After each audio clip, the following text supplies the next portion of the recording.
Welcome to our channel. Today we how to subscribe to Privacy.com for virtual card privacy and spend controls, beginner guide step by step clearly.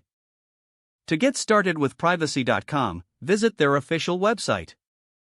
Look for the sign up button on the homepage. Click on the sign up button to begin the registration process. You will be prompted to enter your email address. After entering your email, create a secure password for your account. Confirm your password by entering it again.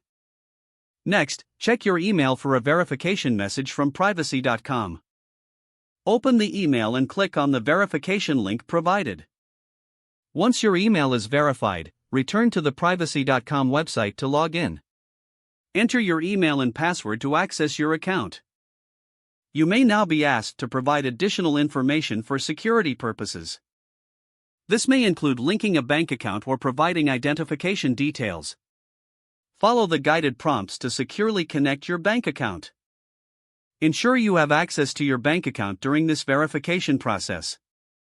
After your bank account is linked, you can start creating virtual cards.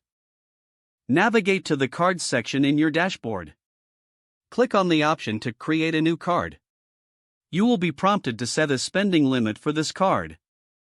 Input your desired spending limit based on your needs.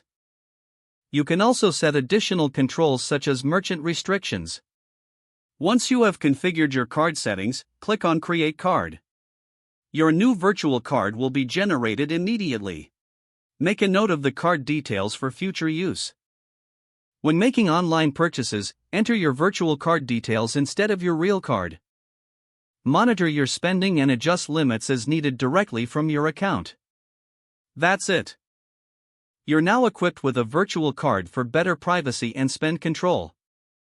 If the page does not load, refresh the browser or try again in a private or incognito window. Make sure you are using the correct email address, then retype it carefully to avoid small typos.